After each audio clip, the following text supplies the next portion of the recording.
I was looking to do voiceover work and have been for years,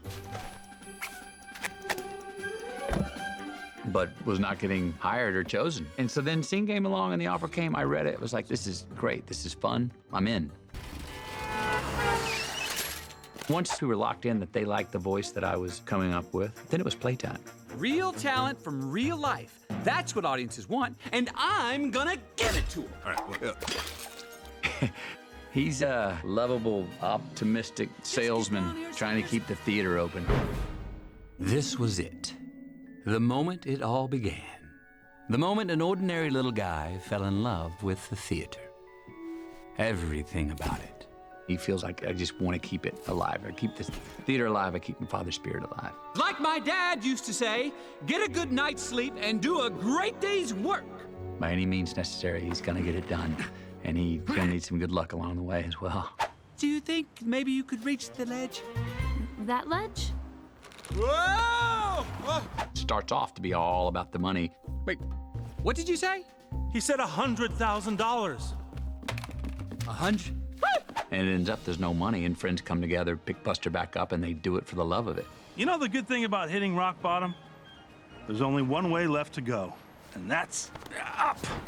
Come on. For the love of singing, for the love of the performance, for the love of overcoming your fear. You just start singing. Do what you love, then you'll be great, because you'll actually be doing it. Right? It doesn't matter who's in the audience. It doesn't matter if nobody's in the audience. Let's do this because we love it, and if we do it well, maybe some people will come. Well, it happens that the world comes. Welcome to the New Moon Theater.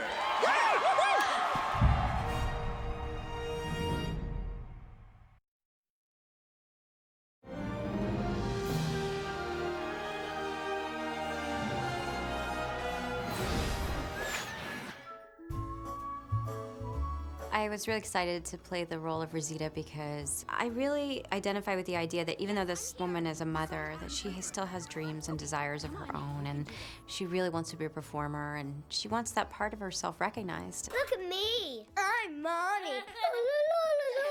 Rosita is a mother of 25 adorable little piglets. She's also married to Norman, and Norman works really hard and he's tired all the time, so he doesn't really have a lot of energy to help or enthusiasm about their marriage. And she hears about the singing competition and she just wants this opportunity to see if she can make it.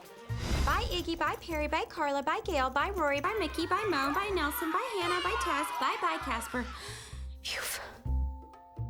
I think she had so many children, she never really invested in her own dreams and hopes, so this is her opportunity, her one shot. let the music take control of your body parts. My body parts are not responding, okay? It's never gonna happen. I should just be getting groceries. You know, I have 3 kids of my own. Sometimes it feels like 25. But the idea that you were a person before you were a mom, and that sometimes you really hope that your kids know who you are as an individual.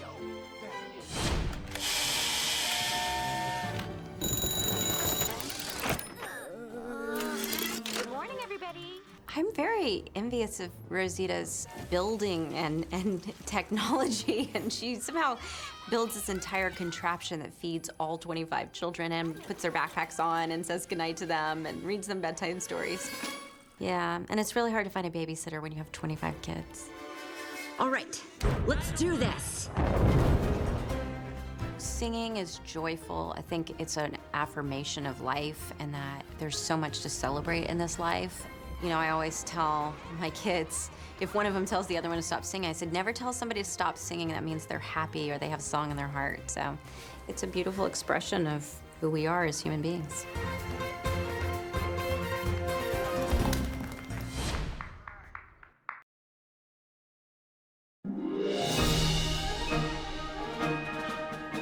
My name is Tori Kelly, and I play Mina.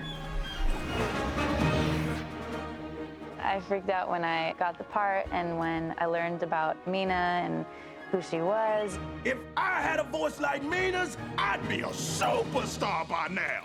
It was kind of like my dream role, to be honest. Yeah, I can sing, but no, I get so nervous and I can't do it. I mean, I would totally do it, but no. Mina? Good luck out there. All right, come on. I definitely had stage fright, just like Mina, and I was this shy, timid girl who wanted to sing and knew that that was her love, but there's just something that was holding her back. And, you know, once she finally just lets herself go, she's able to realize that the music is a lot bigger than her fear. Do you think you could sing like that in front of a real audience? I don't know, but I want to try.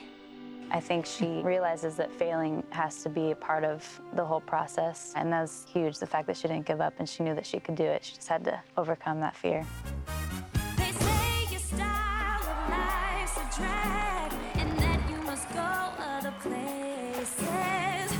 There's this new confidence that comes out, and it's really awesome to watch. I mean, even her outfit is all decked out, and you can tell she's having a lot of fun up there.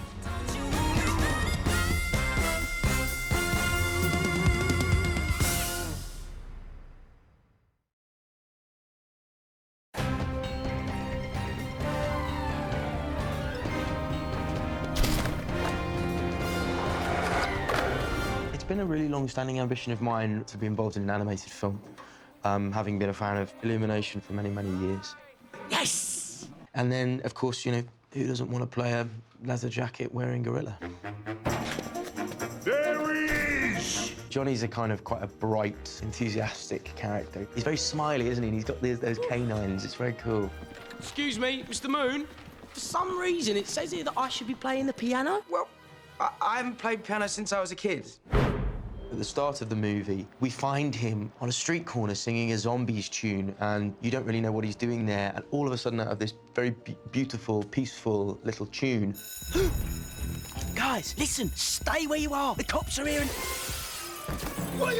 This kind of chaos arrives, and we learn that his father is a criminal who is desperately pushing him to join the gang and become their getaway driver. And Johnny's aspirations are sort of far more noble and innocent, and he just wants to be a soul singer. So he ends up getting involved in this competition without his father knowing, and has a great time, but it causes lots of problems with his relationship with his dad. Thing is, I went to get gas and... Don't lie to me! I've seen the movie 5 times now, and I cry every time. The culmination of Johnny's story and his moment of connection with his dad at the end, it's genuinely beautiful, and that moment, the reconciliation between them, it's one of the highlights of the film. I'm so proud of you. With Illumination films, the characters are just characters that you really fall in love with and want to spend time with, and Sing is no exception. You'll visit me, though, yeah? Yeah, of course I will. See you, son. I think the wonderful message of Sing is not letting fear guide you, and the future is what you make it.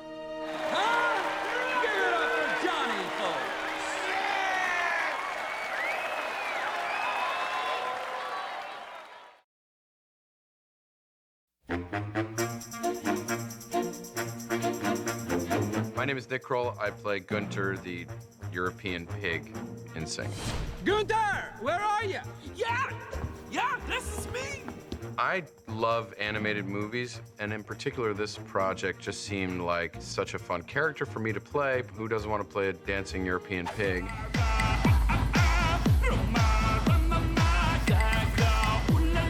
Gunter seems to be not troubled by any emotional issues. He's just psyched to be there. He's positive. He's filled with piggy power. Okay, get ready, because I'm warning you. This stage is about to explode with major piggy power. He's just a very fun, lively character who wants to dance, has no issues, loves his body, loves to perform, and is there to sort of help Reese's character come out of her shell a little bit. Oh, that is a lot of skin. Don't you look so worried, face. I've got one for you, too. He wears a little red unitard, which is a hot look. I'm wearing that underneath this right now. That's just for me. I'm always wearing that for me. Yeah! We're going to be spicy, no? Yes. You ready, big guy? Yeah. I'm like totally ready. All right. Let's do this. I feel lucky to be a part of the whole movie, but specifically Gunter is just so silly and just having a great time. It's like what all of us, I think, would hope to be as performers, which is when you're performing to just let go. And he really lets it go. All right, piggy power!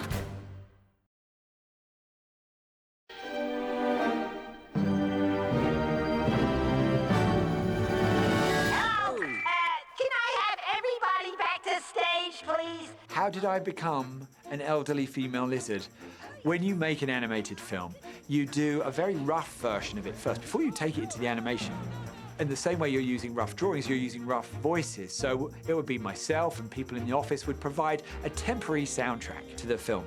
And I was doing a lot of those voices, and one of them was Miss Crawley. Johnny! Oh, you gave me a fright there.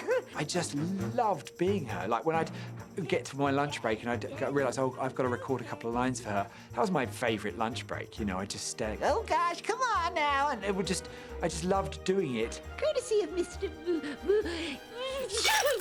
Oh, wonderful. What we do is we audition voices for characters by having an image of the character and then some playback of the voice of one of the actors that we were thinking of from a relevant scene in a movie they may have done. And that is a great process. It works very well. But we had all these wonderful actors, the voices, some fabulous ladies, and I was the last one I'd stuck myself on without telling anyone. And I think I sort of won it because everyone got used to hearing it through the scratch. Hey! Oh, sorry. And also, Miss Crawley is injured a lot in this movie. She's constantly having her eye blown out. She's garroted by a wire. She falls through the stage. She's constantly being injured. Oopsie daisy. And I found that if you use a voice that is frail, that the minute that sort of thing happens, you're more like, oh, like you feel bad. Oh, that's not very nice. You don't want that to happen to her. Whereas if the voice is actually just the right side of stupid, in like just a more robust comedic character, it allowed you to just enjoy it a bit more and not feel sorry for her when we do such awful things to Miss Crawley throughout the movie. Hello! We're putting on a show here. You all should come and see it. You, come on! There are people much more talented and well-trained for that role. But I'm good at, like, elderly lizards. That's my thing, yeah. Okay, thank you, Miss Crawley. You're welcome, Mr. Moon.